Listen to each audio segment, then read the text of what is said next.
அருட்பெருஞ்சோதி அருட்பெருஞ்சோதி தனிப்பெரும் கருணை அருட்பெருஞ்சோதி. எல்லா உயிர்களும் இன்புற்று வாழ்க, வள்ளல் மலரடி வாழ்க வாழ்க, கொல்லா விரதம் குவளை எல்லாம் ஓங்குக, நல்லோர் நினைத்த நலம் பெறுக, நன்றி நினைத்த எல்லோரும் வாழ்க இசைந்து. உலக மக்களே, அறிவார்ந்த அன்பர்களே, ஆண்மநேய ஒருமைப்பாடுடைய அன்பர்களே, அருட்பெருஞ்சோதி ஆண்டவருடைய திருவிளையாடலை பார்த்து கொண்டிருக்கிறோம். அருட்பெருஞ்சோதி ஆண்டவருடைய திருவிளையாடல் இந்த பிரபஞ்சம் தோன்றிய காலத்திலிருந்தே எவ்வளவோ திருவிளையாடல்கள் நடந்து கொண்டிருந்தது. உதாரணமாக, இந்த பிரபஞ்சத்தை உருவாக்கி பிரபஞ்சத்துக்கு தேவையான உலகங்களை படைத்து அந்த உலகங்களை இயக்கக்கூடிய தகுதியான பதத்தலைவர்களை படைத்து, அதாவது பிரம்மன், திருமால், ருத்திரன், மகேஸ்வரன், சதாசிவம் போன்ற பதத்தலைவர்களையும் படைத்து அவர்களுக்கு ஏற்றபடி 5 தொழில்களையும் கொடுத்து, படைக்கும் தொழில், படைத்தல், காத்தல், அழித்தல், மறைத்தல், அருளல் போன்ற 5 தொழில்களையும் இந்த 5 பதத்தலைவர்களுக்கும் கொடுத்து பிரபஞ்சத்தை இயக்க வைத்தவர் அருட்பெருஞ்சோதி ஆண்டவர். அவருடைய திருவிளையாடலினால்தான் அவர்கள் இந்த பிரபஞ்சத்தை இயக்க வேண்டும் என்பதை திருவொற்பாவிலே தெளிவாக நமக்கு அருளியிருக்கிறார்கள். சிருட்டி தலைவரை, சிருட்டி அண்டங்களை அருள் திரள் வகுத்த அருட்பெருஞ்சோதி. சிருட்டி தலைவன் என்பது பிரம்மன். காக்கும் தலைவரை, காக்கும் அண்டங்களை ஆவகை அமைத்த அருட்பெருஞ்சோதி. இப்படி ஒவ்வொரு பதத்தலைவர்களுக்கும் அருட்பெருஞ்சோதி அகவலிலே நமக்கு அருளி இருக்கிறார்கள் வல்லற்பமானவர்கள். ஆக அருட்பெருஞ்சோதி ஆண்டவர் ஆதியும் அந்தமில்லா தோன்றிய இறைவன், சுயமாக தோன்றிய இறைவன். அப்படிப்பட்ட இறைவன் தோன்றி இந்த பதத்தலைவர்களையும் படைத்து, உலகங்களை படைத்து, அதற்கு ஏற்றபடி அவங்களுக்கு தேவையான தொழில்களையும் கொடுத்து பிரபஞ்சத்தை இயக்கும்படி கட்டளையிட்டவர் அருட்பெருஞ்சோதி ஆண்டவர். இந்த காலகட்டங்களில் 4 யுகங்களிலுமே, கிரேத யுகம், திரேத யுகம், துவாபர யுகம், இந்த துவாபர யுகம், கலியுகம், இந்த 4 யுகங்களிலுமே இவர்கள் ஆட்சி செய்த காலத்தில் சமயங்களும் மார்க்கங்களும் கடைசியாக மதங்களும் உருவாகிவிட்டன. மதங்கள் உருவான பிறகு ஜாதிகள் உருவாகிவிட்டன. இந்த நிலைகளில் இருக்கும்போது இந்த யுகங்களுக்கும் ஆயுள் காலம் உண்டு. கிரேத யுகத்துக்கு 17,28,000 வருடங்கள், திரேத யுகத்திற்கு 12,96,000 வருடங்கள், துவார யுகத்துக்கு 8,64,000 வருடங்கள், கலியுகத்துக்கு 5,000 வருடங்கள்.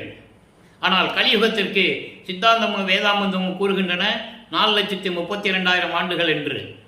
அது இல்லை, அது தவறானது என்று சொல்லி வல்லப்பமானவர்கள் கலியுகத்திற்கு 5,000 ஆண்டுகள் தான் என்று தெளிவாக நமக்கு திருவொற்பாவில் அருளி இருக்கிறார்கள்.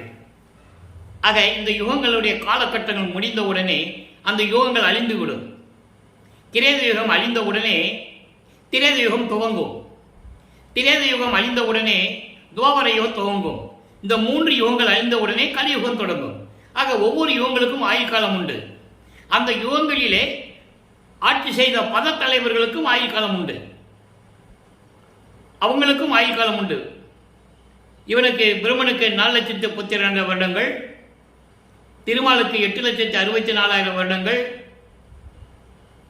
இவனுக்கு ருத்திரனுக்கு 12,96,000 வருடங்கள், மகேஸ்வரனுக்கு 17,28,000 வருடங்கள். இவங்களுடைய எல்லா ஆயுள் காலமும் சேர்ந்துதான் சதாசிவத்திற்கு. இப்ப பிரம்மனும் திருமாலும் ருத்திரனும் மகேஸ்வரனும் அவன் ஆயுள் காலம் முடிந்தவுடனே அவன்கள் எல்லாம் இறைவனுடைய திருவள்ளியில் போய் சேர்ந்துடணும். அப்போ கடைசியாக சதாசிவம் 5 தொழில்களை செய்து கொண்டிருக்கிறார். அவருடைய ஆயுள் காலம் முடிவதற்கு 51 ஆண்டுகள் இருக்கிறது. அந்த 51 ஆண்டுகளுக்கு பிறகு இந்த பிரபஞ்சத்தை இயக்க வேண்டும். யுகங்கள் முடிந்து விட்டது, ஒளியுகம் பிறந்து விட்டது. ஒளியுகம், இப்போ நம்ம இருக்கிறது ஒளியுகம், சதுரயுகம் என்று கூறுவார்கள் வல்லற்பமானவர்கள். சக்தி யுகம் என்று கூட ஒரு சில இடங்களிலே குறிப்பிட்டிருக்கிறார்கள். இந்த யுகத்திற்கு தேவையான மார்க்கம் வேண்டும். அந்த 4 யுகங்களிலுமே தோன்றிய சமயங்களோ மதங்களோ மார்க்கங்களோ ஒளிந்து விட்டது. அதாவது இறைவனுடைய நியதிப்படி, இறைவனுடைய கட்டளைப்படி அது ஒளிந்து விட்டது. மக்களுக்கு தெரியாது. என இவங்கள் காலங்காலமாக சமயங்களையும் மதங்களையும் மார்க்கங்களையும் பின்பற்றி கொண்டிருப்பதனால் மானிட பிறவிகளுக்கு தெரியாது, அது அழிந்து விட்டது என்பதை வல்லப்பமான் தெளிவாக குறிப்பிட்டிருக்கிறார். இவர்கள் காலங்காலமாக தொடர்ந்து கொண்டிருந்ததனால் பின்பற்றி கொண்டிருக்கிறார்கள். அப்போ இந்த மார்க்கங்கள் எல்லாம் முடிந்தவுடனே இந்த யுகத்திற்கு, இந்த யுகத்திலே வாழ்கின்ற மக்களுக்கு ஒரு ஆன்மீக மார்க்கம் வேண்டும். அந்த ஆன்மீக மார்க்கம் சமரசமாக இருக்க வேண்டும். எல்லா மக்களும் ஒன்றாக இருந்து வாழ வேண்டும். வேறுபாடுகள் இல்லாமல், முரண்பாடுகள் இல்லாமல், உயிர் இரக்கத்தோடு, ஜீவகாருண்ய ஒழுக்கத்தோடு என்ற நிலையில் இருக்க வேண்டும்.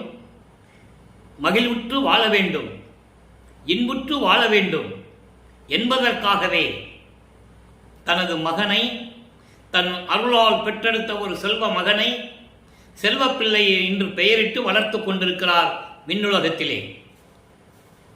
அந்த மகனை பூலோகத்திற்கு அனுப்ப வேண்டும். 51 வருடங்கள் தன் மகன் இந்த பூலோகத்தில் இருக்க வேண்டும். அதை தெளிவாக திருவருட்பாவிலே நமக்கு அருளியிருக்கிறார்கள். தெளிவாக நான் இறைவனால் வருவிக்கப்பட்டவன் என்ற நிலையை வல்லப்பெருமான் தெளிவாக பாடலிலே அருளியிருக்கிறார்கள். இந்த சன்மார்க்கத்தை, உலக மக்களை எல்லாம் சன்மார்க்கத்தில் சேர்த்து இன்புற்று அவர்கள் வாழ வேண்டும், மகிழ்வோடு வாழ வேண்டும், எல்லோரும் ஒற்றுமையாக சமரசமாக வாழ வேண்டும் என்பதற்காகவே இறைவன் இந்த கலியுகத்திலே என்னை வருவிக்க செய்தார் என்பதை பாடலிலிருந்து நாம் தெரிந்து கொண்டிருக்கிறோம். அகத்தை கருத்து புறத்தை வெளுத்திருந்த உலக அனைவரையும் சகத்தை திருத்தி, அதாவது வேறுபாடுகளும் முரண்பாடுகளும் வாழ்ந்து கொண்டிருந்த, துன்பப்பட்டு பிறந்த உலக மக்களை எல்லாம் ஒன்றாக திரட்டி அவர்களையெல்லாம் சுத்த சன்மார்க்கத்தில் சேர்த்து அவர் இந்த உலகத்திலே இகத்தை பரத்தை எல்லாம் பெற்று மகிழ்ந்திடுவதற்கென்றே உலக மக்கள் எல்லாம் மகிழ்வோடு வாழ வேண்டும் என்பதற்காகவே என்னை நல்ல கவனிக்கணும். நீங்க என்னை உகத்தே என்பது இந்த கலியுகத்தில் இறைவன் வருவிக்க விட்டேன். இறைவனால் இறைவனாகவே வருவிக்க விட்டேன். அருளை பெற்றேன். அருளை பெற்றேன் ஏன் சொன்னாரு? அதுக்கு விளக்கம் சொல்லணும்னாலே 1 மாசம் நான் விளக்கம் சொல்லணும். அவ்வளவு விளக்கங்கள் இருக்கே. அருளை பெற்றேன்.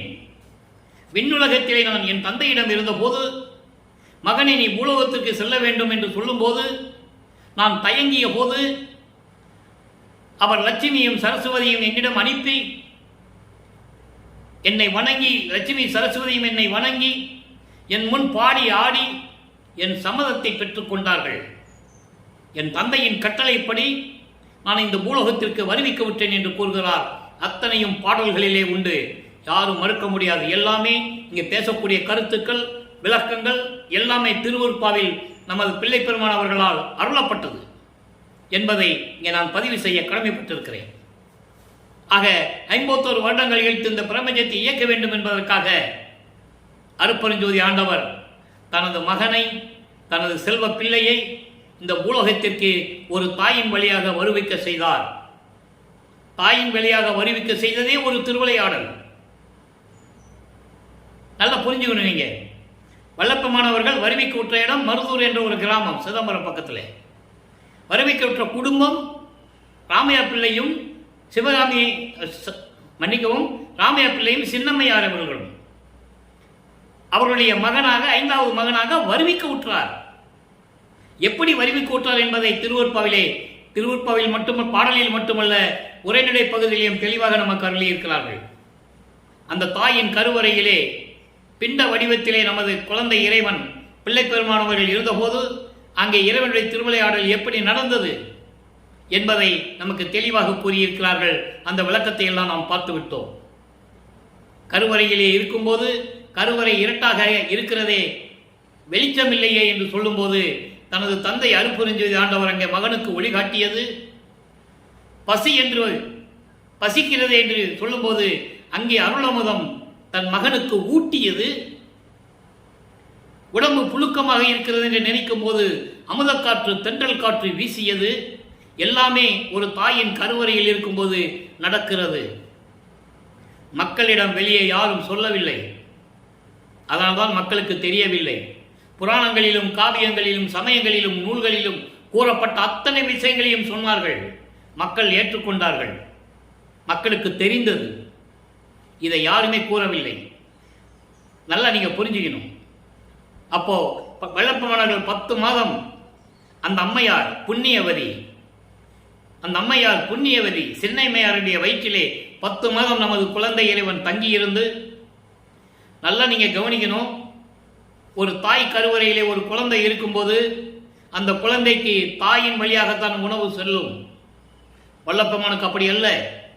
வல்லப்பெருமான் கருவிலேயே அருளமுதம் உண்டவர். நல்லா நீங்க மனசுல வச்சுக்கணும். வல்லப்பெருமான் யாருன்றதை நீங்க நல்லா தெளிவா புரிஞ்சுக்கணும். அவர் கடைசி வரைக்கும் அருளமுதம் உண்டவர். தான் உண்ட உணவெல்லாம் அமுதமாயிற்று என்று சொல்லுவார். அந்த விளக்கத்தை இன்னைக்கு நம்ம பார்க்க போறோம். அவர் இங்க அவர் வருவிக்க விட்டதிலிருந்து சாப்பிட்டுருப்பார்ல, அதெல்லாம் என்ன ஆச்சு? மக்களுக்கு விளக்கமாக கூறியிருக்கிறார். அதை நம்ம பார்க்க போறோம். நல்லா கவனிச்சுட்டே வரணும். அதோடு மட்டுமல்ல, வருவிக்க விட்ட பிறகு பிரம்மன், திருமால், ருத்திரன், வானவர்கள் போன்றவர்களாம் வந்து வாழ்த்துகிறார்கள். எங்களை ஆளப்போகும் அருள் கடலே என்று சொல்லி வாழ்த்துகிறார்கள். அவ்வளவு அற்புதமான நிகழ்வுகளெல்லாம் திருவொற்பாவிலே இறைவனுடைய திருவிளையாடல் நடந்தது என்பதை நாம் பார்த்து கொண்டிருக்கிறோம். அதன் பிறகு இந்த 51 ஆண்டுகளை தன் மகன் இந்த உலகத்திலே இருக்க வேண்டும், உலகியலிலே இருக்க வேண்டும் என்பதற்காக இந்த 51 ஆண்டுகளை 8 ஆண்டுகளாக பிரித்து தன் மகனுக்கு அருளை கொடுத்து கொண்டிருக்கிறார். அதுதான் இறைவனுடைய திருவிளையாடல் என்ற பதிவாக நாம் பார்த்து கொண்டிருக்கிறோம். தாயின் கருவறையிலிருந்தே வெளியே வருவிக்க விட்ட பிறகு 5 மாத குழந்தையிலே நமது பிள்ளை பெருமானவர்கள் நமது குழந்தை இறைவனை சிதம்பரத்துக்கு எடுத்து செல்லுகிறார்கள். உலகியலிலே திருவிழாவுக்கு செல்லுவது போல செல்லுகிறார்கள். அவங்களுக்கு தெரியாது இந்த குழந்தை தெய்வ குழந்தைன்னு அவங்களுக்கு தெரியாது. நல்லா புரிஞ்சுக்கணும் நீங்க. அந்த நிலையில் சிதம்பரத்திலே தில்லை தளத்திடையே திரை ஊக்க தரிசித்த போது வேய்வகை மேல் காட்டாத எந்தனைக்கே வெளியாய் காட்டிய உறவா மெய்ப்பொருளே, வெளியாய் காட்டிய மெய்ப்பொருளேன்னு சொல்லுவார்.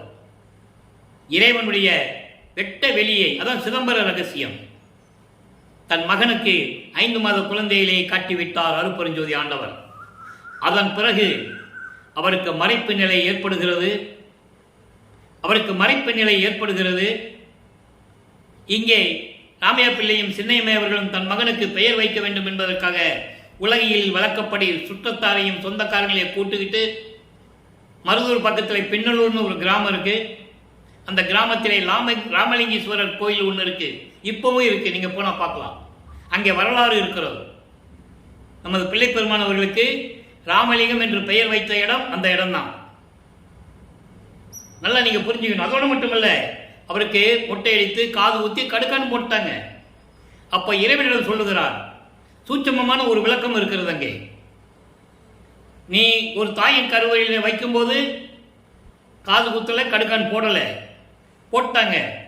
நான் கழட்ட மாட்டேன், நீ தான் கழட்ட வேண்டும் என்று சொல்லி அப்பவே இறைவனிடம் பேசியவர். இது ஒரு சூட்சமமான விளக்கம். இறைவனுடைய தயவும் கரை இருந்தால்தான் இந்த விளக்கத்தை கூற முடியும். அவர் எனக்கு அறிவித்தது. அதுதான் திருடனா வேடத்தில் வந்து அருட்பெருஞ்சோதி ஆண்டவர் அந்த கடுக்கான கலட்டினாதான் சுத்த சன்மார்க்கத்தை கொடுக்க முடியும். நல்லா புரிஞ்சுக்கணும் நீங்க. கலட்டினாதான் சுத்த சன்மார்க்கத்தை கொடுக்க முடியும். அது சமயங்களிலும் மதங்களிலும் மார்பில் கூட்ட ஒரு குறியீடுகள். அது எந்த சமயமாக இருந்தாலும் சரி, சைவ சமயம் இருந்தாலும் சரி, வைஷ்ணவ சமயத்தில் இருந்தாலும் சரி, கௌபாரம், காணாபத்தியம், எந்த சமயமாக இருந்தாலும் சரி, அப்ப கடுக்கான் போட்டுக்கிட்டு இருந்தாங்க. அப்ப சுத்த சன்மார்க்கத்துக்கு வரும்போது எந்த குறியீடுகளும் இருக்கக்கூடாது. அதனால் திருடன் வேடத்தில் போய் அவரை கலட்டினது என்பதை இறைவன் கொடுத்த விளக்கம். உலகியலிலே பல விதமாக சொல்லுவார்கள். திருடன் போய் கலட்டினாரு, இவர் திரும்பி படுத்தாரு, இந்த கடுக்கான கலட்டினாங்க, இந்த கடுக்கான கலட்டினாங்க, மாட்டு வட்டியில போனாங்க, எல்லாம் சொல்லுவாங்க. அந்த விளக்கத்துக்குள்ள நம்ம போக வேண்டாம். அது சரியா வராது. அந்த விளக்கத்துக்குள்ள நம்ம போக வேண்டாம். பாடலில் என்ன கூறியிருக்கிறாரோ அந்த விளக்கம் தான் நமக்கு தேவை. இப்போ 1ஆம் ஆண்டிலிருந்து 8 ஆண்டுகளுக்குள் நமது பிள்ளை பெருமானவர்கள் எந்த அருளையும் பெற முடியவில்லை. 2வது 8க்கு வருகிறார். 2வது 8 என்பது 9வது ஆண்டிலிருந்து 16 ஆண்டுகளுக்குள் என்ன நடந்தது? 9வது ஆண்டிலே இறைவன் அவர் முன் தோன்றி, நீ என்னால் வருவிக்க உற்றவன். நல்ல கவனிய. கருவறையில் பேசின தந்தை, சிதம்பரத்திலே வெளியாய் காட்டிய சிதம்பர ரகசியத்தை காட்டிய அவருடைய தந்தை அருட்பெருஞ்சோதி ஆண்டவர் அதன் பிறகு அவருக்கு மறைப்பு நிலையை கொடுத்து விட்டார். 9வது ஆண்டுல திரும்பி வராரு. வந்து மகனை ஆட்கொண்டு, நீ என்னால் வருவிக்க உற்ற மகன், உனக்கு ஞானத்தை பெற்றுக்கொள். நல்லா கவனிக்கணும், ஞானத்தை மட்டும்தான் இப்போ கொடுப்பாரு, மெஞ்ஞானம் கிடைக்காது. ஞானம் வேற, மெஞ்ஞானம் வேற. மெஞ்ஞானம் என்பது முக்காலத்தையும் உணர்ந்தது. ஞானம் என்பது அறிவு. அந்த ஞானம் அறிவை பெற்றுக்கொண்டது. அந்த ஞானம் அறிவு என்பது எந்த பாடசாலையிலையும் கல்வி கற்காமல் பாடக்கூடிய ஒரு திறன், பிரபஞ்சத்தின் உண்மைகளை எல்லாம் சொல்லக்கூடிய ஒரு திறன். அவ்வளவுதான். ஏற்கனவே நடந்ததை கேள்விப்பட்டது இவர் சொல்லுகின்ற ஒரு திறன். அப்படி இருக்கும்போது முன்பருவம் பின்பருவம் காட்டியவனுக்கு அருள் செய்வேன் என்று சொல்லி மீண்டும் மறைந்து விடுகிறார். தன் மகனுக்கு மறைப்பு நிலையை கொடுத்து விட்டு செல்லுகிறார். காரணம், சமயங்களிலும் மதங்களிலும் மார்க்கங்களிலும் தன் மகனை ஈடுபட செய்ய வேண்டும். அதில் இவன் பற்று கொண்டு இருக்க வேண்டும். அதன் பிறகு தன் மகன் வாயாலேயே இதெல்லாம் தேவையில்லை என்று உலக மக்களுக்கு சொல்ல வேண்டும். இதுதான் கான்செப்ட். இப்போ 9வது ஆண்டில் இந்த நிலை நடக்கும்போது திருவருள் முறையீடு உதயமாகிறது. இறைவனர்கள் எப்படி முறையீடு செய்கிறார் என்பதை பார்த்து கொண்டிருக்கிறோம். திருவருள் முறையீடு மொத்தம் 232 பாடல்களை கொண்டது. இன்று 215வது பாடலை பார்க்க போகிறோம். பாடலை நல்லா கவனிங்க. தலைக்கின்ற மாயை குடும்ப பெரும் துயர் தாங்கி அந்தோ இழைக்கின்ற ஏழைக்கு இறங்கு கண்டாய், சிறிதே இறகு முளைக்கின்ற போது அறுப்பார் போல். எப்படி உதாரணம் சொல்றார் பாருங்க. சிறிதே இறகு முளைக்கின்ற போது அறுப்பார் போல் நின் நாமம் மொழிந்திடுங்கால், மணக்கின்ற மாயைக்கு இங்கு ஆற்றேன், வளைக்கின்ற மாயைக்கு இங்கு ஆற்றேன், முக்கனுடைய மாமணியே. இது பாடல். இந்த பாடலுடைய நோக்கம் என்னவென்றால், உன்னால் வருவிக்க உற்றவன் நான், என்னை வருவிக்க செய்துவிட்டு என்னை ஆட்கொண்டு விட்டு சென்று விட்டாய். அதன் பிறகு இந்த உலகிலே நான் படுகின்ற துன்பம் இருக்கிறதே சொல்லி மாளாது. அவ்வளவு துயரங்களையும் கொடுமைகளையும் தாங்கிக் கொண்டிருக்கிறேன். இந்த பிஞ்சு மனது எப்படியெல்லாம் வலிக்கிறது தெரியுமா என்று கூறுகிறார். நினைச்சு பாருங்க, இறைவனுடைய பிள்ளைன்னு தெரிஞ்சு போச்சு. வெளியே சொல்லவும் முடியாது, சொல்லவும் கூடாது. அது கடவுளுடைய ரகசியம். வெளியே சொல்லவும் முடியாம பட்ட அவமானங்களுக்கு எப்படியெல்லாம் தாங்கிக் கொண்டிருக்கிறார் என்பதை இந்த பாடலிலே கூறுகிறார். நல்ல கவனிங்க. இந்த உலகிலே முக்கண், அதாவது 3 கண்களை உடைய மாமணி போன்ற இறைவனே, உன்னால் இந்த பூலோகத்திற்கு வருவிக்க உற்று, உன்னால் வருவிக்க உற்று மாயை குடும்பத்தினுடைய கூட்டத்தில் சிக்கிக்கொண்டு காமம், குரோதம், லோபம், மதம், ஆச்சரியம் போன்ற பிண்ட துரிசுகளிலே நான் சிக்கிக்கொண்டு கொடிய துயரங்களை தாங்கிக் கொண்டு ஐயோ மனம் தளர்கின்ற இந்த ஏழை சிறியவனுக்கு இரக்கம் காட்டு, விரைவில் வந்து எனக்கு அருளை கொடு. எப்படியெல்லாம் துன்பப்பட்டு கொண்டிருக்கிறேன் தெரியுமா? எப்படி பறவை குஞ்சுக்கு அது கொஞ்சம் வளர்ந்த உடனே பறந்து போயிடுன்னு சொல்லி ரெக்கையை அறுத்துருவாங்க, ரெக்கையை வெட்டி விட்டுருவாங்க. அது பறக்கவும் முடியாது, சுதந்திரமாக இருக்கவும் முடியாது, எங்கேயும் போகவும் முடியாது. அதுபோல பறவை குஞ்சிற்கு சிறிது இறகு முளைக்கின்ற போது அதை பறக்க விடாமல் வெட்டி விடுவார்கள். அது எதுவுமே செய்ய முடியாது, இருந்த இடத்துலயே இருக்கணும். பறக்கவும் முடியாது, அவங்க கொடுக்குற உணவை தான் சாப்பிட்டுட்டு அங்கேயே இருக்கணும். அதுபோல உன்னுடைய பெயரை சொல்லும்போது மாயைகள் என்னை துரத்தினால், உன் பெயரை சொல்றேன், என்ன பெயர்? சிவாய நம, நமச்சிவாயா, ஓம் சிவாய நம, சிவசிவா போன்ற உன்னுடைய பெயரை எல்லாம் சொல்லும்போது இந்த மாயைகள் எல்லாம் என்னை துரைத்து கொண்டிருக்கிறதே. அப்போ உன்னுடைய அருள் கிடைத்தால் இந்த நிலை எனக்கு ஏற்படாதே. மாயைகள் துரைத்து கொண்டிருக்கிறது, என்னை சுற்றி மயக்கங்களும் சுற்றி கொண்டிருக்கின்றன, உலக விடயங்களும், உலக ஆசைகள், மண்ணாசை, பெண்ணாசை, பொன்னாசை போன்ற ஆசைகளை வந்து சேர்ந்து விடுமே. நான் என்ன பண்ணுவேன்?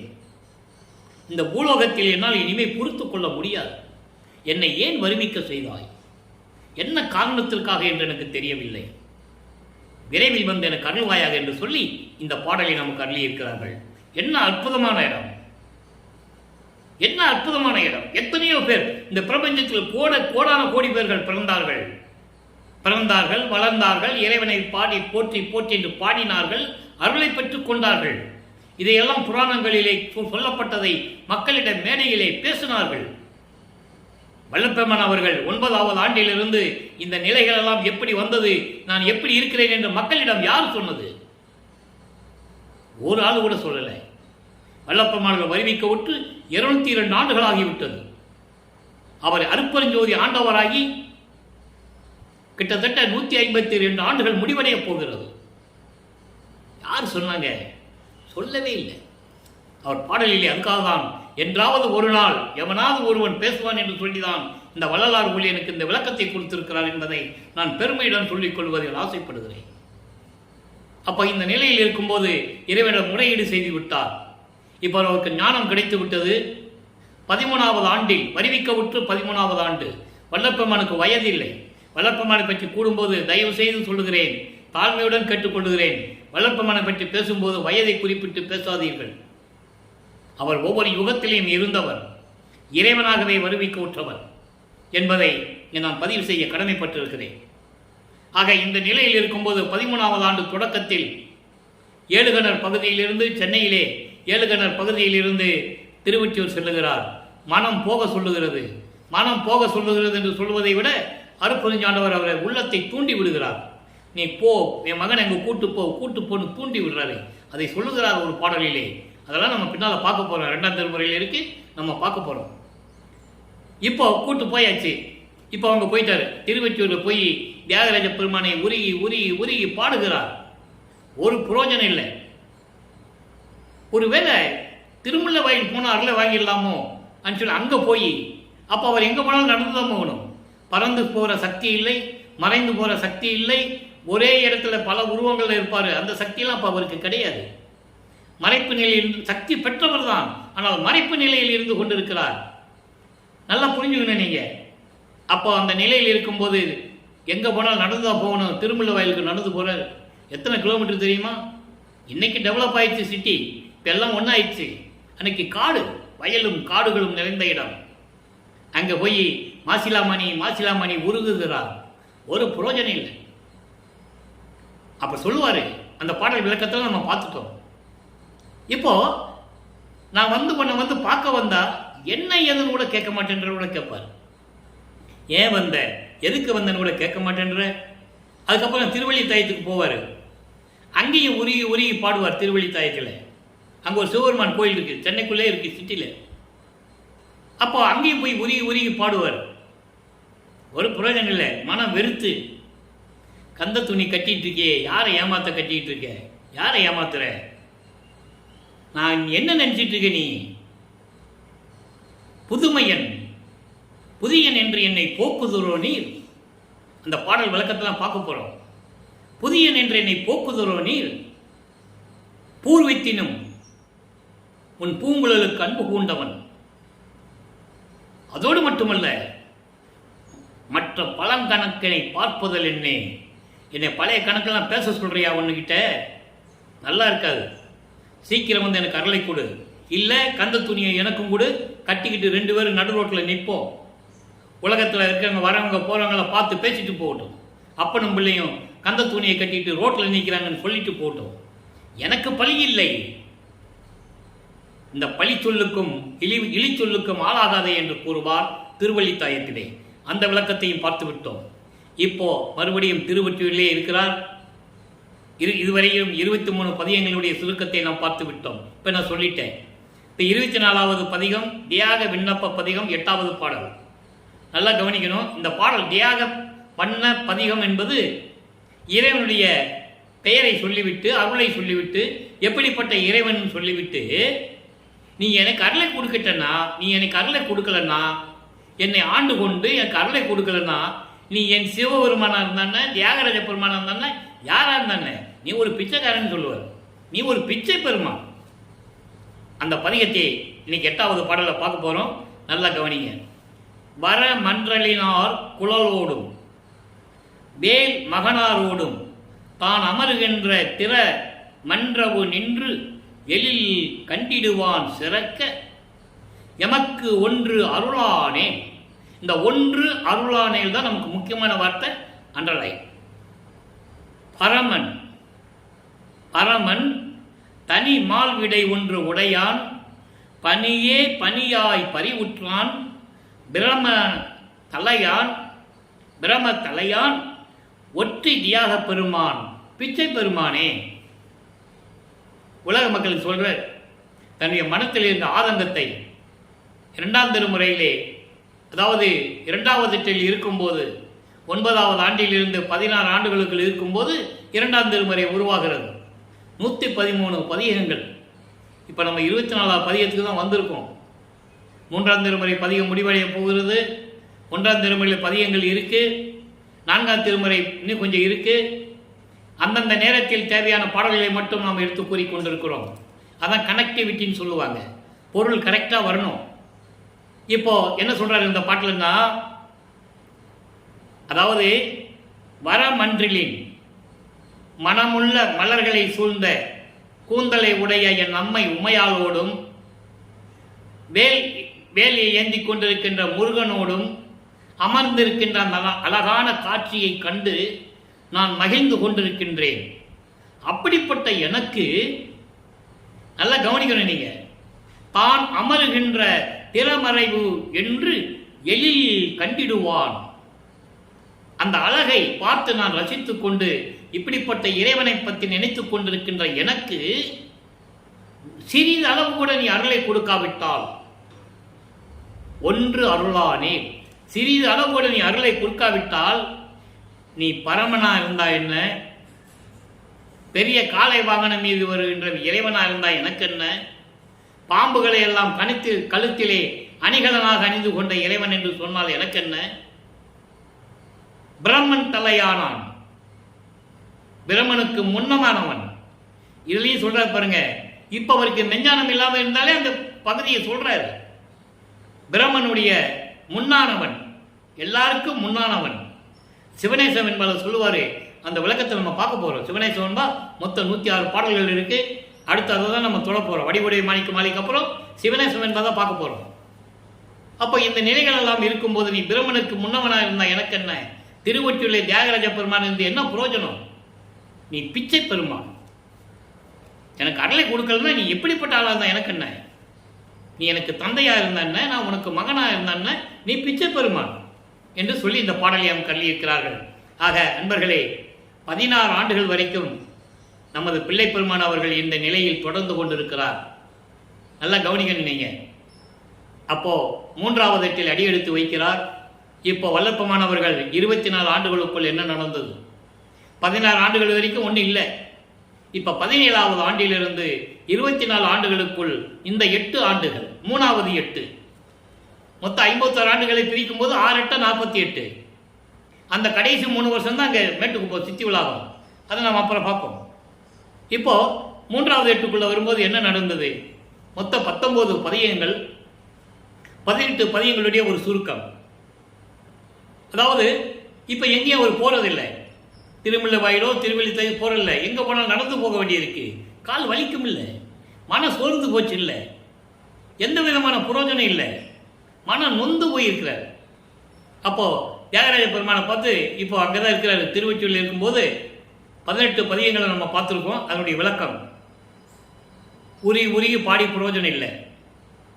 அப்போ அவருடைய மனக்குமுறலை, ஏக்கத்தை, ஒரு தவிப்பை, இப்படியெல்லாம் நமக்கு நடந்து கொண்டிருக்கிறதே, என்னாகுமோ ஏதாகுமோன்னு சொல்லி அவர் அந்த தவிப்பை ஒரு நாரையிடம் சொல்லி தூது அனுப்புவார். ஒரு புரோஜனம் இல்லை. கிளிகளை தூது அனுப்புவார். ஒரு நாரையை தான் அனுப்பணும், ஒரு கூட்டத்தை அனுப்புவோமே, ஒரு புரோஜனம் இல்லை. அங்கே போகும், அவர் பதில் கொடுக்கணும்ல, திரும்பி வராது. அதுக்கப்புறம் ஒரு புரட்சி பெண்ணுடைய குறி கேட்க போவார். உலகியலில் என்ன நடக்கணுமோ அதெல்லாம் செய்வார். அங்கே ஜோசியம் பார்க்க போவார், ஒரு புரட்சி பெண்ணுடைய குறி கேட்க போவார். ஒன்றும் நடக்காது. இப்போ 19வது பதிகம் பார்க்க போகிறோம். காதல் மாட்சி. இன்னைக்கு 3வது பாடல். காதல் மாட்சி என்பது இறைவன் மீது கொண்டுள்ள காதல் எப்படிப்பட்டது, எப்படி சிறப்படைந்தது, மேன்புடையது, மேன்புத்தக்கது என்பதை இந்த பாடலிலே கூறுகிறார். இப்போதான் தியாகராஜ பெருமான் இவரை பார்த்து திருவழியா ஓடுவர். தன்னை ஒரு பெண்ணாக உருவகப்படுத்தி இறைவனை தலைவனாக உருவகப்படுத்தி இந்த பாடலை அருளியிருக்கிறார்கள். இந்த பாடலை பாருங்க, அற்புதமான பாடல். இந்த பதிகத்திலே வெளியே யாருக்கிட்டையும், இந்த உலக மக்கள்கிட்ட யாரும் இதை பற்றி சொன்னதே கிடையாது. சிவபெருமான் இவரை பார்த்து ஓடினார்னு ஏதாவது சொல்லியிருக்காங்களா? அவர் சொல்றாரு, என்னை பார்த்து சிவபெருமான் ஓடுறான், தியாகராஜ பெருமான் திருவொற்றியூர்லேருந்து ஓடுறான், நான் பின்னால் ஓடினேன், ஓட்டத்தை பிடிக்க முடியல என்ற. ஏன்னா அப்போ அவர் வந்து பறக்கிற சக்தி இல்லை, இவர் பறக்கிற சக்தி இருந்தால் இவர் ஓடி போய் பிடிச்சிருப்பாரு. இதனுடைய விளக்கத்தை நம்ம 4ஆம் திருமுறையில் பார்க்க போகிறோம், நல்லா கவனிங்க. தாயாய் அளிக்கும் திருவொற்றி தலத்தார் தமது பவனிதனை மாயா நலத்தில் காண வந்தால் மறுவும் நமது மனம் கவர்ந்து பாயா விரைவில் நம்மை திரும்பி பார்க்காது ஓடுகின்றார். நாம் ஓயாது ஓடினாலும் அவர் ஓட்டம் பிடிக்க ஒண்ணாதே. அதாவது தாய் உள்ளம் கொண்ட இறைவன் தான், இல்லைன்னு சொல்லலை. திருவொற்றியூரில் இருக்கின்ற இறைவன் தான், இல்லை என்று சொல்லலை. ஆனால் அவருடைய பவனியை பார்க்கறதுக்கு பவனி வரணும். அப்போ கருவறையிலிருந்து இறைவனை தூக்கி வச்சு தேரில் கொண்டு வருவாங்க. அதான் பவனி வர்றது. அதான் அந்த பவனியை பார்க்கறதுக்காக நான் தெருவோரத்தில் நின்றுட்டு இருக்கேன், எப்படி இவனை இன்னைக்கு பார்த்துடணும்னு. ஆனால் அங்கே இருக்கிற மக்களுக்கு தெரியாது, மானிட பிறவி கண்களுக்கெல்லாம் அது தெரியாது இல்லையா. அப்போ அந்த கருவறையிலிருந்து வர, அப்போ இவர் பார்க்குறாரு, எப்படி நம்மக்கிட்ட வந்துடுவார், நம்ம கட்டி பிடிச்சி அருளை கொடுத்துருவாருன்னு எதிர்பார்த்துக்கிட்டு இருக்கிறாரு. அந்த நேரத்தில் என்ன ஆகுதுன்னா, இப்படியெல்லாம் நான் பவனியை பார்த்துட்டு சந்தோஷப்படணும்னு நான் வந்தா, என்கிட்ட வந்த உடனே அப்படியே திரும்பி பார்க்காம ஓடிடுறாரு. அப்போ எனக்கு எப்படி இருந்தது தெரியுமா, வெக்கம், மானம், சூடு, சொரணை எல்லாம் போச்சு. எப்படி மனசு வெந்து சொல்றாரு பாருங்க. நமது மனம் கவர்ந்து பாயா விரைவில் என்ன வேகமாக வர்றாரு, நான் எதிர்பார்த்துட்டு இருக்கேன் சந்தோஷமா, எப்படியா கட்டி அணைச்சி கொஞ்சம் நமக்கு அருளை கொடுத்துருவான்னு எதிர்பார்த்துட்டு இருக்கேன். மனம் கவர்ந்து ஓடிவிட்டார். மானம், மரியாதை எல்லாம் போச்சு, வெக்கம் எல்லாத்தையும் விட்டு கவர்ந்துட்டு போயிட்டாரு, எல்லாம் பறிச்சுக்கிட்டு போயிட்டாரு என்கிட்ட இருந்து. நான் பிண்ட மாதிரி நிற்கிறேங்க, உயிரற்ற நிலையில் நின்று கொண்டிருக்கிறேன் என்று சொல்லுகிறார். உயிரற்ற நிலையில், உணர்வு இல்லாமல், உணர்ச்சி இல்லாமல், எந்தவித நினைவு இல்லாமல் இப்படி ஓடுகிறாரே என்று சொல்லி நானும் பின்னாலே ஓடுகிறேன். ஓட்டத்தை பிடிக்க முடியலையே, என் கையில் சிக்கலையே. இதை ஒரு பாடலிலே சொல்லுவார், அற்புதமாக இருக்கும். ஏன் என்னை பார்த்து நீ அருளை கொடுக்க மாட்டேன் என்று சொல்லும்போது தந்தை 6ஆம் திருமுறையிலே ஒரு இடத்துல சொல்லுவார், காலங்கள் இருக்கிறது என்று சொல்லி நான் தயங்கிக் கொண்டிருந்தேன் மகனே. 4ஆம் திருமுறையிலே ஒரு பாடலில் சொல்லுவார், அந்த விளக்கத்தில் நம்ம பார்த்துருக்கோம். அருட்பிரகாச மாலை 100 பாடல்ல அது சொல்றாரு. அப்போ இந்த நிலையில் இருக்கும்போது இவரை பார்த்து சிவபெருமான் ஓடிட்டார், கையில் சிக்க மாட்டார்.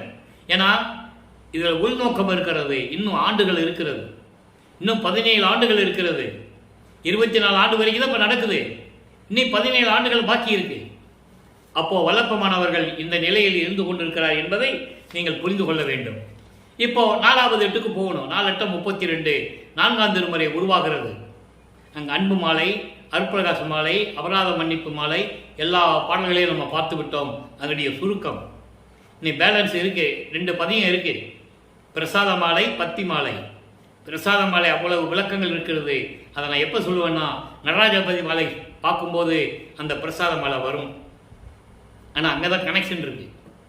அப்போ இந்த நிலைகள் இருக்கும்போது இப்போ 32 ஆண்டுகளுக்குள் என்ன நடந்தது?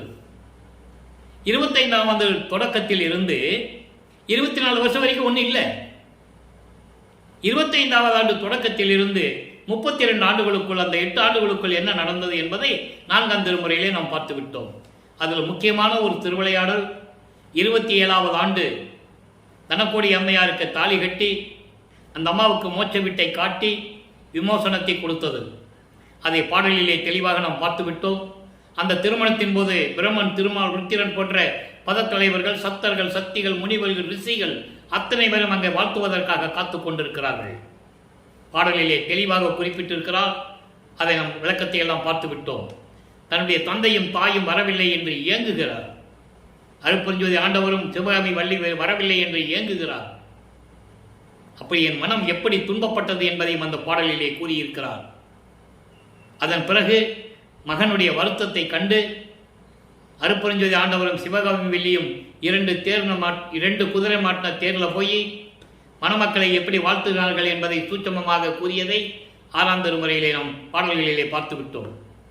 இந்த நிலை முடிந்த பிறகு பிள்ளை பெருமான் அவர்கள் உலகியலை துறக்க வேண்டும், உலக பற்றுகளை நீக்க வேண்டும். சமயங்கள், மதங்கள், மார்க்கங்களில் சொல்லப்பட்ட இந்த 12 நிலைகளை கடக்க வேண்டும். சரியை, கிரியை, யோகம், முன்னாங்க 12. இந்த நிலைகளை எல்லாம் கடந்து விட்ட பிறகு இவர் தத்துவங்களை கடந்து சுத்த சன்மார்க்கத்தை வாங்க சிவஞான வெளிக்கு செல்ல வேண்டும். இப்போ அவருக்கு சுத்த சன்மார்க்கம் இருக்கிறது தெரியும். அருட்பெருஞ்சோதி ஆண்டவர் தான் ஆதியும் அந்தமில்லா தோன்றிய இறைவன் என்று தெரியும். சைவ சமயத்தின் தலைவனாகிய சிவபெருமான் போன்றவர்களெல்லாம் அதனுடைய தலைவர்கள் என்று அவருக்கு தெரியும். நல்லா கவனிக்கணும். ருத்திரன் வேறு, சிவபெருமான் வேறு. தெளிவாக கூறியிருப்பார் வளர்ப்பமான். நல்லா கவனிக்கணும். அந்த ருத்திரன் தான், அவன் பேரு நடராஜன் பேரு வச்சு சிதம்பரத்தில் வச்சிருக்காங்க. நடராஜன் வேறு, அருட்பெருஞ்சோதி வேறு. தெளிவாக பாடல்களிலே இருக்கிறது. அதை நம்ம போக போக பார்க்க போறோம். இந்த நிலையில் இருக்கும்போது எல்லாவற்றையும் துறந்து இவர் தத்துவங்களை கடந்து இப்போ வல்லற்பமான் அவர்கள் 33வது ஆண்டிலிருந்து 40 ஆண்டுகளுக்குள் இருக்கிறார். இந்த 8 ஆண்டுகளில் சுத்த சன்மார்க்கத்தை எப்படி பெறுகிறார், இறைவனிடம் எப்படியெல்லாம் அருளை பெற்றுக் கொண்டார் என்பதை நாம் ஒவ்வொரு பாடலின் மூலமாக பார்த்து கொண்டிருக்கிறோம். சென்னையிலிருந்து எல்லாத்தையும் துறந்து நேர சிவஞான வெளிக்கு தான் செல்றார். தத்துவங்களை கடந்து, அந்தங்களை கடந்து, அண்டங்களை கடந்து, பரவெளி, பரம்பரவெளி, பராவெளி, பெருவெளி, பெருசுகவெளி போன்ற வெளிகளை எல்லாம் கடந்து, அதை தான் அகவலியிலே கூறியிருப்பார். நீங்கள் அகவல் படித்தா தெரிஞ்சிருக்கும். அருட்பெருஞ்சோதி அட்டகம் படித்தீங்கன்னா அதில் 7வது பாட்டில் இருக்கும். தத்துவங்களை தனித்தனியாக கடந்தே சொல்லிட்டார்கள. மக்கள்கிட்ட ஏன் சொல்லலை?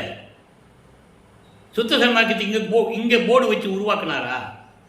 அருட்பெருஞ்சோதி வாங்கினாரு. அதை சொல்லணும்ல மக்கள்கிட்ட. தெளிவாக சொல்றாரு பாட்டில். அனுபவ மாலையில் நம்ம அதை பார்க்க போறோம். சுத்த சன்மார்க்கத்தை பெற்றேன் என்றுதான் சொல்லுவார். சுத்த சன்மார்க்கத்தை உருவாக்கினேன் என்று சொல்ல மாட்டார். மக்களிடம் தவறாக சொல்லி அவரை ஒரு சாதாரண மனிதனாகவே வர்ணனை செய்தார்கள். இப்போ அந்த விளக்கத்துக்குள்ள நம்ம போக வேண்டாம். அதெல்லாம் பேசணும்னா வருஷ கணக்கில் ஆகும். இப்போ சுத்த சன்மார்க்கத்தை வாங்க போறார். தத்துவங்களை தனித்தனியாக கடந்தேன், தத்துவாதீத மேல்நிலையில் சித்தியல் முழுதும் தெரிந்தேன். தத்துவங்களை கடந்தாதான் போக முடியும். தத்துவங்கள் 36. ஆன்ம தத்துவம் 24, அதான் பிரம்ம தத்துவம். விஷ்ணு தத்துவம் 7, சிவ தத்துவம் அதான் ருத்திரனுடைய தத்துவம் 5. இந்த பதத்தலைவுடைய தத்துவங்கள் எல்லாம் கடந்து போகணும். அப்படி தத்துவங்களை கடந்து போனாதான் சித்தியல் முழுதும் தெரிய முடியும். அவை மேல் சிவநிலையை தெரிந்திட சென்றேன். இந்த மூணு வரி போதும், வேற எதுவுமே தேவையில்லை. போயிட்டாரா? அங்கே மகனை வரவேற்க தயாராக இருந்து கொண்டிருக்கிறார் அருட்பெருஞ்சோதி ஆண்டவர். மகனை வரவேற்று அங்கே இருக்கின்ற சத்தியஞான சபையிலே, பொற்சபை சிற்றவை கூடிய சத்தியஞான சபையிலே நடுவிலே, மண்டபத்தினுடைய நடுவிலே சிங்காசனத்தை அமைத்து ஒரு இருக்கையை அமைத்து அங்கே மகனை உட்கார வைத்து, மகனை உனக்கு அதாவது சொல்றாரு, உனக்கு மணிமூடம் சூட்டி இந்த பிரபஞ்சத்தை இயக்கக்கூடிய எல்லா அருளையும் கொடுத்து, சுத்த சன்மார்க்கத்தை கொடுத்து, ஏமசக்தி, சாகா கல்வி போன்ற தத்துவங்களை எல்லாம் ஜெயிக்கக்கூடிய எல்லா அருளையும் கொடுக்கப் போகிறேன் என்று சொல்லி உலக அறிய, தேவர்கள் அறிய, எனது மகன் பிரபஞ்சத்தை இயக்கப் போகின்றவன் என்று சொல்லி எல்லாவற்றையும் கொடுத்து பூலோகத்திற்கு அனுப்பிவிடுகிறார். மகனை பூலோகத்திற்கு சென்று வா, இன்னும் 19 ஆண்டுகள் இருக்கு. அதாவது 40 வயசுகள்னா 11 ஆண்டுகள் இருக்கு. 5வது எட்டு முடிந்து விட்டது. 5வது எட்டு முடியும் போது அங்கே விண்ணுலகத்துக்கு பூலோகத்துக்கு வந்துட்டார். இப்போ 11 ஆண்டுகள் பாக்கி இருக்கு. நல்லா புரிஞ்சுக்கிட்டே வரணும். நீங்க 40 ஆண்டுகள் முடிய போகுது. இப்போ அந்த 8 ஆண்டுகள் கருங்குழியிலையும் தர்மசாலையிலும் அந்த 9 ஆண்டுகள் கிட்டத்தட்ட 9 ஆண்டுகள் எப்படி காலத்தை கடத்தினார் என்று சொல்வதை விட எப்படி அங்கே அருட்பெருஞ்சோதியுடைய திருவிளையாடல் நடந்தது அதை சொல்லணும்ல. இப்போ பாருங்க, கருங்குழியிலிருந்து விடுபடுகிறார். விடுபட்டு பார்வதிபுரம் மக்கள் தானமாக கொடுத்த அந்த இடத்திலே ஒரே நாளிலே தர்மசாலையை நிறுவி 1867 23/5/1867 ஆண்டில் தர்மசாலையை நிறுவி அன்றே அணை அடுப்பை மூட்டி பசியோடு இருக்கின்றவர்களுக்கு பசியை போக்குகிறார். அங்கே ஜீவகாருண்ய ஒழுக்கம் உருவாகிறது. ஜீவகாருண்ய ஒழுக்கத்தை பற்றி நம்ம பின்னால் பேச போகிறோம். எப்போ தர்மசாலையை விட்டு கிளம்பி அங்கே மேட்டுக்குப்பம் போகிறாரோ அன்னைக்கு ஜீவகாருண்ய ஒழுக்கம் உங்களுக்கு விளக்கம் வரும். 7 பதிவுகள் போட வேண்டியிருக்கு, 7 பிரிவுகள். இப்போ அதற்கிடையில் 1869ஆம் ஆண்டு நீதிமன்றத்திலே, கடலூரிலே மஞ்சக்குப்பம் என்ற இடத்திலே நீதிமன்றத்திலே வழக்கு தொடர்ந்தார் ஆறுமுக நாவலார். திருவற்பாவை மறுப்பா என்று அறிவிக்க வேண்டும் என்ற நிலையிலே வழக்கு தொடர்ந்து விசாரணை முடிந்து இவர் நீதிபதிக்கு காட்சி கொடுத்து அவ்வளவு திருவிளையாடல் அங்கு நடக்குது. திருவற்பா மக்களுக்கு ஏற்றது, மறுப்பா என்று அறிவிக்க முடியாது என்ற தீர்ப்பை கூறி உன்னதமான தீர்ப்பை பெற்று வருகிறார் நமது இறைவன் வல்லபெருமானவர்கள். நான் அவரை இறைவன் தான் சொல்லுவேன். ஏன்னா அருட்பெருஞ்சாண்டவர் அவர் தானே. அதனுடைய விளக்கங்கள்லாம் பின்னால் வரும், நல்லா கவனிச்சுட்டு. அதாவது அருட்பெருஞ்சாண்டவர் பிரிந்த தன்னுடைய சக்தியை 51 ஆண்டுகள் பிரிந்த ஒரு சக்தியினுடைய ஒரு கூறு, அது ஒரு பகுதி. அவர் தான் வள்ளல் பெருமான், அவர் தான் பிள்ளை பெருமான் அவர்கள். மீண்டும் பிரிந்த சக்தியோடு கூடிக்கொள்ளுகிறார். அருட்பெருஞ்சாண்டவர் தான் வராரு. இதான் கான்செப்ட். இந்த கான்செப்டை விளக்க நம்ம பின்னால் சொல்லுவோம். நல்லா கவனிச்சுட்டே வரணும் நீங்க. அப்போ இந்த நிலையில் இருக்கும்போது தர்மசாலையிலே உத்தரஞான சிதம்பரமாலை உருவாகியது. அதையும் நம்ம பார்த்துட்டோம். இப்போ அந்த பெருவழியில தான் சத்தியஞான சபையை கட்டணும்னு தீர்மானம் பண்ணிட்டார். அப்போ தர்மசாலையில் இருக்கும்போது உலகியலிலே செவி வெளிவந்த செய்திகள் நிறைய உண்டு. பாடல்கள் இல்லாத செய்திகள். சங்கராச்சாரியர் வந்தது, அவரை வரவேற்றது. அவர் சமஸ்கிருதம் தான் தாய்மொழி என்று சொல்ல, தமிழ் தந்தை மொழியாக இருந்துட்டு போகட்டும் என்று இவர் சொல்ல, இப்படி நிகழ்ச்சிகள்லாம் நடந்தது. ஒரு சிறிய பையனை கூப்பிட்டு அவருடைய சமஸ்கிருத கேள்விகளுக்கெல்லாம் அந்த ஒரு சிறிய பையனை வைத்து விளக்க வைத்தது. இப்படியெல்லாம் நிறைய திருவிளையாடல்கள்லாம் நடந்து கொண்டிருந்தது. அதன் பிறகு அவர் இங்கே இருக்கும்போது அவருடைய நிலையை எப்படி கூறுகிறார் என்பதை பார்க்க போகிறோம். தோழிக்கு உரிமை கிளத்தல் என்ற பதிகத்திலே இருந்து நம்ம இந்த பாடலை பார்க்க போகிறோம். இன்றைக்கு 3வது பாடல். அவருடைய நிலையை எப்படி கூறுகிறார். உலக மக்கள் சொல்றாரு, இதை தன்னை தலைவியாகவும் இறைவனை தலைவனாகவும் வர்ணனை செய்து, உள்ளத்தை தோழியாக வர்ணனை செய்து உலக மக்களுக்கு கூறிக்கொண்டிருக்கிறார். அதை பார்த்து கொண்டிருக்கிறோம். நயந்த நடநாயகர் உன் நாயகரை எனினும் நாடு மற்ற தலைவர் தம்மை கண்ட பொழுது எனினும் வியந்த அவர்கோர் நல் உரையும் சொல்லாது தரிக்கி வீதியிலே நடப்பது என் நீ என்கின்றாய் தோழி. எப்படி பாடலை கொடுத்துக்கார் பாருங்க, அற்புதம். அதெல்லாம் நீ என்கின்றாய் தோழி, பயம் தரும் அவ்வண்ட பகிரண்டம் மட்டோ நாதவரையோ அப்பாலும் உள்ள மாநாட்டார் தமக்கும் பயந்த கொடி அல்லடி நான். நல்லா கவனிக்கணும். விளக்கங்களும் மக்கள்கிட்ட சொல்லலை யாரும், அதனால் அவங்களுக்கு தெரியாது யார் அருப்பை பற்றி பேசுனது. சும்மா அகோலில் 2 பாட்டை படிச்சுட்டு சோறு போட சொன்னார்னு போயிடுவாங்க. திருப்பி அதுக்கு மேலே போனால் அவர் ஒரு பெரிய பகுத்தறிவாளர், சிந்தனையாளர், புரட்சியாளர் அப்படிதான் பேசிட்டு போவாங்க. அவர் இங்கே என்ன சொல்றாரு பாருங்க, பயந்த குடி அல்லடி நான் திருச்சிற்றம்பலத்தை பதிநடம் செய் அடி பனிக்கே பதித்த குடி அரியே. பாடல் விளக்கம் பாருங்க. அதாவது சிறந்த நடன நாயகர் உன்னுடைய கணவரே என்றாலும் தோழிகிட்ட சொல்ற மாதிரி சொல்றார். தோழி கேட்கிறா, அதுக்கு பதில் சொல்றார். அப்ப என்ன பண்றது, உலக மக்களுக்கு உண்மையை கூறுகிறார். அதான் அந்த பாடலுடைய கான்செப்ட். சிறந்த நடன நாயகர் உன் கணவரே என்றாலும் உன்னை விரும்பி வருகின்ற மற்ற தலைவர்களை கண்டபோது, மற்ற தலைவர்கள் யாரு, பிரம்மன், திருமால், ருத்திரன், மகேஸ்வரன், சதாசிவம் போன்ற பதத்தலைவர்கள், இந்திரலோகத்தின் தலைவனாகிய இந்திரன், சத்தர்கள், சக்திகள், முனிவர்கள், இவர்களெல்லாம் உன்னை விரும்பி பார்க்க வரும்போது அவர்களிடம் எதுவும் பேசாமல், எந்த ஒரு நல்ல வார்த்தையும் பேசாமல் செருக்கோடு பார்க்காதது போல் இருக்கிறாய். ஏன் என்று என்னை கேட்கிறாய் தோழி. எப்படி சொல்றா பாருங்க. அப்ப என்ன பண்றது, அருட்பெருஞ்சாண்டவர் தவிர வேற யார் இவர்கிட்ட வந்தாலும் அவங்கள சட்டம் பண்றது கிடையாது, என்னன்னு கேட்கறது கிடையாது. அதை ஒரு பாடலிலே சொல்லுவார், அருமையாக இருக்கும். அப்போ அருப்பஞ்சாண்டர் கேட்பார் அந்த பாடலில், என்னதான் இருந்தாலும் பிரம்மனும் திருமணம் உன்னை பார்க்க வந்திருக்காங்க, ஒரு காலத்தில் அவங்களும் தொழில் செஞ்சவங்க தானே, 5 தொழிலை செஞ்சவங்க தானே, பார்த்து என்னன்னு பேசக்கூடாதா அப்படின்னு அவர் கேட்பார். இவர் சொல்லுவார், பிரம்மனா அவன் வருணமா கொலை பாதகன், எப்படி கொடிய கொலைகளை செஞ்சிருக்கான், போர் செஞ்சு எத்தனை பேர் இந்த திருமாலும் பிரம்மனும் இந்திரனும் தேவர்களாக சேர்ந்து எத்தனை பேரை கொண்டு இருக்காங்க, அவங்ககிட்ட போய் நான் பேசணுமா? இந்த மரத்தில் தூக்கு போட்டு அவங்க தொங்கி அவங்க நாக்கு வெளியே வந்தாலும் சரி, ஏன் நாக்கு அவங்கள பற்றி பேசாதுன்னு சொல்லுவார். பாடல் இருக்கு, யாரும் மறுக்க முடியாது. வருணமா கொலை பாதகன் பிரம்மனும் திருமாலும் என்று கூறுவார். அதை தான் இங்கே சொல்றாரு. அப்புறம் என்னை பார்க்க வந்தாலும் சரி, அவங்கள நான் பார்க்க மாட்டேன். ஏன் தெரியுமா? இவ்வண்ட பகிரண்டம் மட்டுமல்ல, அண்டங்கள் பகிரண்டங்கள் உலகங்கள், எத்தனையோ உலகங்கள் மட்டுமல்ல, அதுக்கு அப்பால இருக்கின்ற தேவர்களாக இருக்காங்களே, மாநாட்டவர் பிரம்மன் திருமால் ருத்திரன் யாராக இருந்தாலும் சரி, அவங்களுக்கு பயந்த கொடி அல்ல நான். அவங்களுக்கெல்லாம் நான் பயந்தவன் அல்ல. ஒரு பெண்ணாக உருவப்படுத்தினால் பயந்தவள் என்று சொல்லுகிறார். பயந்தவன் அல்ல. என்னுடைய குலம் எப்படிப்பட்ட குலம்? சுத்த சன்மார்க்க குலம். சுத்த சன்மார்க்க குலம் பயந்த குலமா?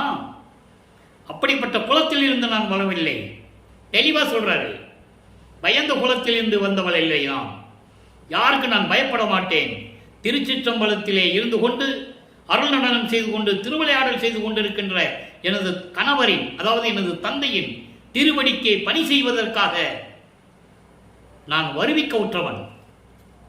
அதற்காகவே நான் வாழ்கின்றவன். பதித்த குடி நான்.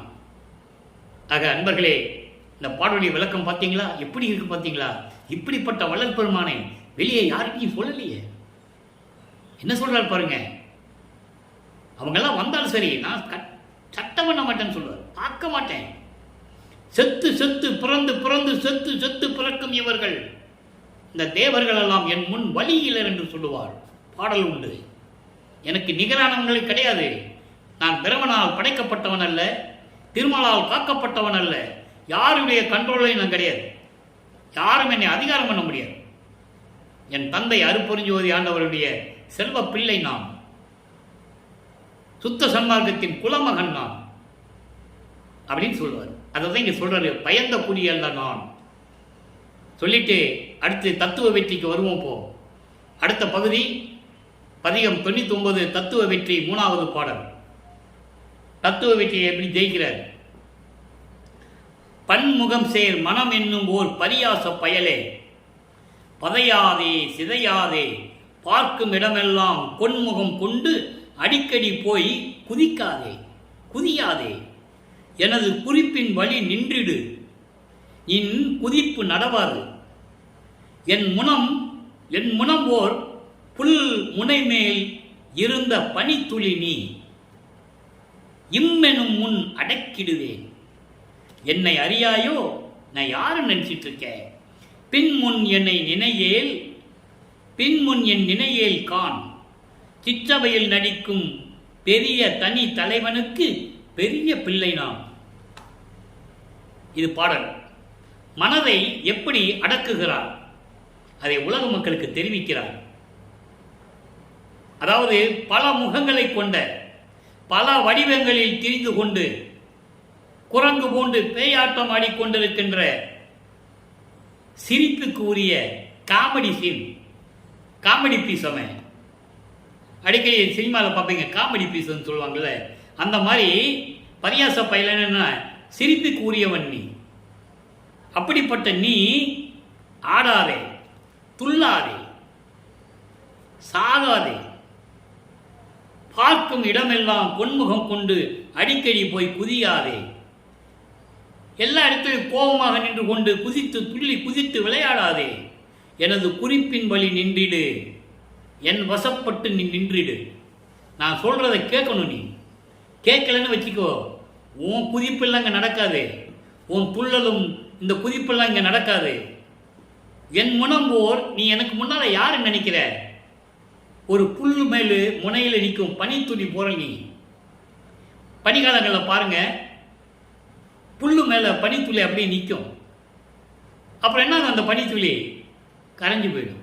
ஒன்றும் இல்லாமல் போயிடும். அதை மாதிரி நீ என் முன்னால் நீ நின்னா ஒரு புல் மேலே இருக்கிற பனித்துளி மாதிரி நீ. இவன் யாருன்னு நீ நினைக்காத, இவனை முன்ன பின்ன பார்த்தது இல்லையே அப்படின்னு நீ நினைக்காத. அதான் சொல்கிறாரு, பின் முன் என நினையேல். இவனை முன்ன பின்ன பார்த்தது இல்லையே, புதுசாக இருக்கிறானே, யார் இவன் அப்படின்னு நீ என்னை நினைக்காதே. நான் யார் தெரியுமா? சிற்றவையில் நடிக்கும் பெரிய தனித்தலைவன். அங்கே திருச்சிற்றம்பலத்திலே சுத்த சிவஞான வெளியிலே சிவராஜ்யத்திலே அரசாட்சி செய்து கொண்டிருக்கின்ற எனது பெரிய தனித்தலைவன், சுத்த சன்மார்க்கத்தின் தலைவன், ஒப்பற்ற இறைவன். அவனுக்கு நான் பெரிய பிள்ளை. மனதை எப்படி அடக்க வேண்டும், அந்த தத்துவத்தை எப்படி வெற்றி பெற்றார் என்று சொல்லுகிறார். அடுத்து பாருங்க, சுத்த சிவஞான நிலை 106வது பதிகம் 28வது பாடல். நல்லா கவனிக்கணும் அன்பர்களே. விளையாட்டல்ல, கற்பனை அல்ல, கதை அல்ல. இறைவனுடைய திருவிளையாடல் எப்படியெல்லாம் நடந்தது, 51 ஆண்டுகள் எப்படியெல்லாம் அது பிள்ளை பெருமானவர்கள் அந்த திருவிளையாடல்களிலே எப்படியெல்லாம் அருளை பெற்றுக் கொண்டார் என்பதை தெளிவாக பார்த்து கொண்டிருக்கிறோம். எவ்வுலகமும் அண்டங்கள் அத்தனையும் நான் காண. எவ்வளவு அற்புதமான இடம்லாம் சொல்றார் தெரியுமா? எவ்வுலகமும் அண்டங்கள் எத்தனையும் நான் காண. எல்லா உலகங்களையும் எல்லா அண்டங்களையும் நான் பார்ப்பதற்காக, அறிவதற்காக, தெரிந்து கொள்வதற்காக இவ்வுலகில் எந்தை எனக்கு அளித்தான். எனது தந்தை இவ்வுலகில் எல்லா அருளையும் எனக்கு கொடுத்தான். என்னை அருளால் பெற்றெடுத்து செல்வப்பிள்ளையாக வளர்த்து இந்த பூலோகத்திற்கு என்னை வருவிக்க செய்து அதன் பிறகு சுத்த சன்மார்க்கத்தை கொடுத்து எல்லா உலகங்களையும் அண்டங்களையும் தெரியும்படி எல்லாரையும் எனக்கு கொடுத்தான். எவ்வுயிரும் சன்மார்க்க சங்கம் தன்னை அடைய செய்வித்தே என் மார்க்கம் காண்பேன் இனி. எப்படி சொல்ற பாருங்க, எல்லா உயிர்களையும் சுத்த சன்மார்க்கத்தில் சேர்த்து. அதான் அங்க சொன்னாரு, சன்மார்க்கத்தை அடைவித்திட அகத்தை கருத்து புறத்தை வெளுத்திருந்த உலக அனைவரையும் சகத்தை திருத்தி சன்மார்க்கத்தை அடைவித்திட. அதான் இங்க சொல்றாரு, எல்லா உயிர்களையும் சன்மார்க்கத்திலே சேர்த்து, என் மார்க்கத்தில் சேர்த்து அவர்களுக்கு எல்லா இன்பங்களையும் கொடுத்து இன்புற்று வாழ வேண்டும் என்ற நிலையில் எல்லா உயிர்களையும் பாதுகாப்பேன் என்று சொல்லுகிறார். ஆக சன்மார்க்கத்தை பெற்றதென்று கூறிவிட்டார், இறைவனுடைய திருவிளையாடலால் இப்படியெல்லாம் அருளை பெற்றுக்கொண்டேன் என்று கூறிவிட்டார், எல்லா அண்டங்களையும் உலகங்களையும் நான் பார்த்து விட்டேன் என்று கூறுகிறார். அடுத்து பாருங்க, சமாதி வற்புறுத்தல் 108வது பாடல், 108வது பதிகம், சமாதி வற்புறுத்தல் 8வது பாடல். நல்லா கவனிக்கணும். ஏன் சமாதி வைக்க சொன்னாலே நம்ம தினமும் பார்த்துட்டு இருக்கோம். அதில் முக்கியமான வரி, குணம் புதைக்க உயிர் அடக்கம் கொண்டது என்று கூறுவார். அந்த பாடலை நம்ம பார்த்துட்டோம், முந்தா நாள் பார்த்துருக்கோம். இன்னைக்கு சொல்றார் பாருங்க, கட்டாலும் கனத்தாலும் கலிக்கின்ற பேயரே பேய் உலகிரே கலை சோர்ந்தாரை பொட்டாலும் துகிலாலும் புனைவித்து சுடுகின்றீர் புதைக்க நேரீர் சுட்டாலும் சுடுமது கண்டும் உடம்பு துடியாது என் சொல்லீர் நும்மை தொட்டாலும் தோஷம் உறும் விட்டாலும் கதியில்லை மேல் சூழ்வீர் அன்றே. என்ன சொல்றாருன்னா, அறியாமையில் இருக்கின்ற முட்டாள்தனமாக இருக்கின்ற உலக மக்களே, உறவினர்களோடும் சுற்றத்தாரோடும் இனத்தோடும் பெரும் செல்வத்தோடும் வாழ்கின்றோம் என்று நினைத்துக் கொண்டிருக்கிறீர்கள். கலை சோர்ந்தாரை, கலை சோர்ந்தார் என்பது, கலை என்பது பிராணன், பிராணன் வாயு, அதாவது உயிர், உயிர் என்று சொல்லலாம், உயிர் என்று சொல்லலாம், பிராணன் என்று சொல்லலாம். அப்படிப்பட்டவர் இறந்த பிறகு, கலை சோர்ந்தாரை என்பது இறந்த பிறகு, உயிரை விட்ட பிறகு, உயிரை விட்ட பிறகு அந்த பிணத்தை குங்குமம் போட்டு வச்சு சந்தனம் பூசி புதிய துணியை உடுத்தி அலங்காரப்படுத்தி கொண்டு போய் என்ன பண்றீங்க, நெருப்புல வச்சு சுட்டுறீங்க. புதைக்கணும்னு உங்களுக்கு மனசு வரல, சமாதி வைக்கணும்னு உங்களுக்கு மனசு வரல. ஏன்? சுட்டாலும் சுடுமது கண்டும் உடம்பு துடியாது என்று சொல்லி. அந்த உடம்புக்கு என்ன தெரியும்? பிணத்துக்கு சுட்டா கூட அந்த உடம்பு சுடும் அப்படின்னு அதுக்கு தெரியுமா? இல்லை சொல்லுமா, ஐயோ நெருப்பு பட்டுச்சு, உடம்பு சுடுது சுடுது, காயமாயிடுச்சுன்னு அந்த உடம்பு சொல்லுமா? அப்படிப்பட்ட பிணத்தை ஏன் சமாதி வைக்க மறுக்கிறீர்கள்? எவ்வளவு அற்புதமா சொல்றாரு பாருங்க. பிணத்தை கொண்டே சுட்டாச்சு, அது சுட்டாலும் உடம்பு சுடுதுன்னு அது சொல்ல தெரியுமா? சொல்ல தெரியுமா? சொல்ல தெரியாது. சொல்ல தெரியுமா? தெரியாது. அந்த நிலையில் இருக்கின்ற நீர் உங்களை தொட்டா கூட தோஷம் வந்து சேர்ந்துருங்க. உங்களை தொட்டாலே தோஷம் வந்துடும். அதோடு மட்டுமல்ல, விட்டாலும் கதி இல்லை, வேற வழி இல்லை. தொடாமல் இருந்தால் ஒன்று விட்டுட்டாலும் வேற கதி இல்லை. தொட்டா தோஷம் வந்துடும். தொடாமல் விட்டால் என்ன வரும்? தொல்லை கொடுப்பீர்கள். நீங்கள் தொல்லை கொடுத்துக்கிட்டே இருக்கிறீங்க. இது நல்லாவா இருக்கு? ஒருத்தர் இறந்து போட்டால் சமாதி வைங்கன்னு சொல்கிறேன். அதான் சமாதி வற்புறுத்தல். ஏன் சமாதி வைக்க சொன்னார்ன்ற விளக்கத்தை நம்ம பார்த்துட்டோம். ஏன்னா ஏன் மனித உலகிலிருந்து உயிர் பிரிஞ்சு போகுது? குணம் புதைக்க. சமயங்களிலும் மதங்களிலும் மார்களில் கரப்பட்ட அந்த சுமைகளெல்லாம் சுமந்து கொண்டிருந்த மனித உடலிருந்து உயிர் பிரியுது. அப்போ அவனுக்கு சுத்த சன்மார்க்கத்தை கொடுக்கணும். அதில் போய் நீ சுட்டுட்டேன்னா சாம்பலாய் போகும். நல்லா புரிஞ்சுக்கணும். நீங்கள் சாம்பலாய் போகும். அவனுக்கு வேறு பிறவி கொடுக்கணும். அப்போ நீங்கள் சமாதி தான் வைக்கணும். சமாதி வச்சு திருப்பி அந்த ஆன்மாவை கொண்டு வந்து அவனுக்கு மனித தேகத்தை கொடுத்து சுத்த சன்மார்க்கத்தை கொடுக்கணும். அதான் செத்தவர் எழுக என்று சொல்லுவார், இறந்தவர்களை எழுப்பணும்னு சொல்லுவார். செத்தவர்கள் என்பது சுத்த சன்மார்க்கத்தை தெரிந்து கொண்டே பின்பற்றாமல் இருந்தவர்கள். இறந்தவர்கள் என்பது சுத்த சன்மார்க்கத்தை தெரியாமல் இறந்து போனவர்கள். எல்லாத்தையும் கொண்டு வந்து சுத்த சன்மார்க்கத்தை கொடுத்தாதான் உலகமெல்லாம் சுத்த சன்மார்க்கம் பரவும். அதுக்கு தான் சமாதி வைக்க சொல்றாரு. அதை நீங்க புரிஞ்சுக்கணும்.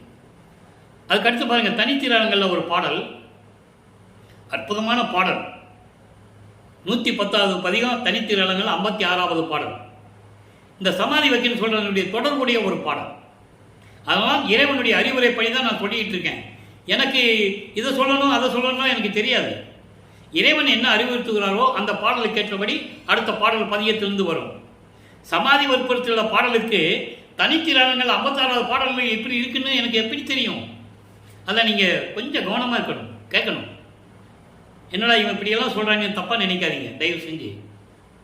இறைவனுடைய தயவாலை பெற்ற விளக்கங்கள் தான் இதெல்லாம். சிற்று அறிவு உடைய நான் செய்த தீமைகள் முற்றும் பொறுத்து முற்றவும் பொறுத்து அருள். ஏன் சிற்றறிவு உடையவன்? உபதேசத்தில் சொல்லுவார். சன்மார்க்க கொடி கட்டிட்டு உபதேசம் கொள்கையை சொல்லும்போது அங்கே சொல்லுவார் மேட்டுக்குப்பத்தில். அதை நம்ம பின்னால் பார்க்க போகிறோம். இவர் நீங்கள் சமயங்களையும் மதங்களையும் மார்களையும் விட்டுட்டு வான்னு சொல்லும்போது அங்கே இருக்கிறவங்க கேட்பாங்க, என்ன சாமி நீங்களே திருநூறு பூசிட்டு இருந்தீங்க, உத்திராட்ச மலையை போட்டுக்கிட்டு இருந்தீங்க, சிவசிவா நமச்சிவான்னு சொல்லிட்டு இருந்தீங்க, இப்போ அதெல்லாம் வேண்டான்னு சொல்கிறீங்களே அப்படின்னு கேட்கும்போது அப்போ எனக்கு ஒரே வரியில் சொல்லுவார், அற்ப அறிவு இருந்தது. அவன்கிட்ட போய் எனக்கு மறைப்பு நிலை இருந்தது அப்படின்னு சொன்னால் அவனுக்கு புரியாது. அறிவு இல்லைன்னு சொல்லிட்டா புரிஞ்சுக்குவான். ஓ, அறிவு இல்லாமல் சொல்லிட்டார் பொழுது. அதான் இங்கே சொல்றாரு, சிற்றறிவு. நான் சமயங்களிலும் மதங்களிலும் மார்க்கங்களிலும் இருந்த போது அற்ப அறிவோடு சிற்ற அறிவோடு நான் செய்த அந்த தீமைகள் எல்லாம் முழுவதுமாக மன்னித்து எனக்கு அருள வேண்டும். எப்படி? முனிந்திடே, கோவப்படாதையா, நான் உன் மகன் தானே, நீ தானே இருக்க வச்ச, தெரியாம செஞ்சிட்டேன், என்னை மன்னித்து விடு.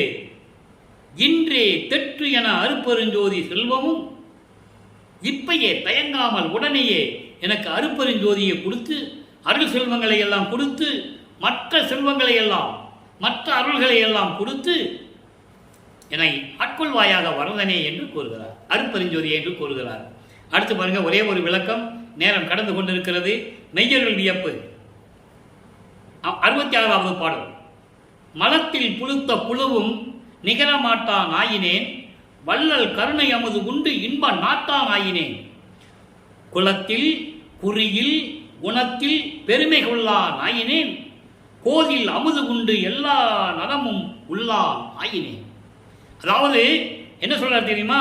நான் சமயங்களிலும் மதங்களிலும் மார்க்கங்களில் இருந்தபோது மலத்தில் புழுத்த, மலத்தில் உண்டான புழு போல அந்த தன்மையில் இருந்து கொண்டிருந்தேன்.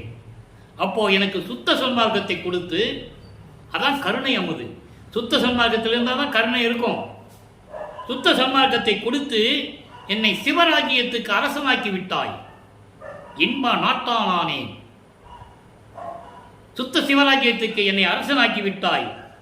குலத்தில் குறியில் குணத்தில் பெருமை கொள்ளா நாயினேன். குலம்னா என்ன? நான் சமயங்களிலும் மதங்களிலும் மார்க்கங்களில் இருந்து கொண்டு, குறியில் அந்த நெறியில் இருந்து கொண்டு, குணத்தில் தாமச குணம் இருக்காது, ராட்சச குணம் தான் இருக்கும். இப்படியெல்லாம் நான் அந்த குணத்தில் இருந்த போது கோதில் அமுது உண்டு. கோதில் அமுது உண்டுன்னா அந்த மறைப்பு நிலையெல்லாம் நீக்கி எனக்கு அமுதத்தை கொடுத்து, அருட்பெருஞ்சோதி என்ற அருள் அமுதத்தை கொடுத்து எல்லா அருளையும் கொடுத்து விட்டாயே எனது தந்தையை என்று கூறுகிறார். ஆக அன்பர்களே, இன்று பார்த்த பிரிவு, அதாவது பதிவு, அருட்பெருஞ்சோதி ஆண்டவருடைய பதிவு உங்களுக்கு புரிந்திருக்கும் என்று நான் கருதுகிறேன். ஒவ்வொரு 8 ஆண்டுகளிலும் இறைவன் எப்படி தன் மகனுக்கு அருளை கொடுத்து ஆட்கொண்டார் என்பதை தெளிவாக பார்த்து கொண்டிருக்கிறோம். நீங்களும் சுத்த சன்மார்க்கத்தில் இணைந்து அருட்பெருஞ்சோதி அருட்பெருஞ்சோதி தனிப்பெருங்கனை அருட்பெருஞ்சோதி என்ற மகாமந்திரத்தை உச்சரித்து கொலையும் புலையும் தவிர்த்து ஜோதி வடிவில் இருக்கின்ற அருட்பெருஞ்சோதி ஆண்டவரை வணங்கி இறைவனுடைய அருளையும் செல்வங்களை எல்லாம் பெற்று நீங்கள் இந்த வையகத்தில் வாழ்வாங்க வாழ வேண்டும் என்று வாழ்த்தி, இறைவனுடைய தயவோடும் கருணையோடையும் வாழ்த்தி இந்த வள்ளலார் ஊழியன் விடைபெறுகிறேன். மீண்டும் நாளை சந்திப்போம். நன்றி, வணக்கம். அருட்பெருஞ்சோதி அருட்பெருஞ்சோதி தனிப்பெருங்கருணை அருட்பெருஞ்சோதி. நாளையும் இறைவனுடைய திருவிளையாடல் தொடரும். கண்டு மகிழ்ந்து இறைவனுடைய அருளை பெற்றுக்கொள்ளுங்கள்.